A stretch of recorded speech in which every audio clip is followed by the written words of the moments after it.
Tough Love Friday. I am so sick and tired of you self-sabotaging. I'm sick and tired of it. Aren't you tired of it? Are you kidding me? It's like, you know that whenever you spend time with Linda, she makes you feel inadequate. She makes you feel depressed, anxious, less than, and then you're just in a bad mood for days. Yet what do? You intentionally reach out to spend time with Linda, who makes you feel less than. And then the food. I mean, with your weight. Here you are talking about how frustrated you are that you can't fit into your jeans from last year. And what are you doing? You're up till 1 a.m. watching Netflix and eating all this high calorie density garbage food that the house is full of. Then you get up late for work and you're frustrated that you're worn out and you're tired and you're exhausted and you don't feel like yourself. And then there you are at work and you're not even performing like you want to and could. And now your boss isn't going to give you the, isn't going to help you get the next managerial position because you're not performing the way they want you to and need you to. And what does that do? That just leads you to feel more depressed, more unhappy, more obese. And then what do? Eat more garbage food to try to compensate for it. It's just this cycle of self-sabotage again and again and again and again. I'm so over it. I mean, the fact that you're in that relationship with that person and every time that they don't value, they degrade you, they make you feel less than, what do? You reach for the garbage. You reach for the junk food and you sit there. And then you're starting to drink again as well, just because you're feeling so depressed. But you're staying in the relationship and sabotaging your own success and your own personal health. Isn't that how it is? Isn't that how it is? So many of us struggle with this. We self-sabotage constantly in so many aspects of our lives. And we wonder why. Why am I doing this? Or do we? Some of us are so busy in the storm of life, in the storm of emotion, that's just going haywire with us, that we never really stop and look at it. The reality for many of us is this comes from a place of feeling unworthy, a place of feeling inadequate, a place of woundedness from our past. But we're holding on to that woundedness as our very identity. We are allowing it to direct our behaviors, our choices, our changes, our words, our actions. And as a result, it is keeping us hostage.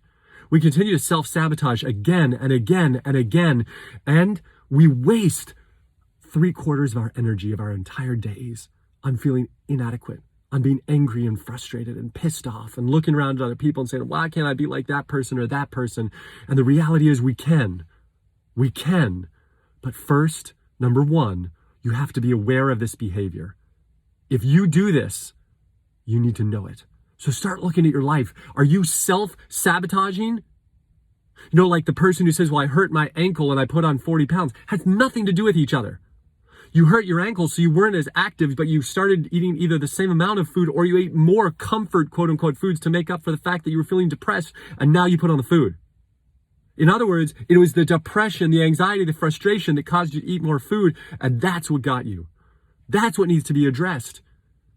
So you've got to understand, are you doing things that compromise your health and your success in life? That's number one. You've got to start being aware. Number two, and now, real quick, when are the times to be aware? Hopefully when the storm's a little quieter, when there's a little less chaos, or when you can create a space to be aware.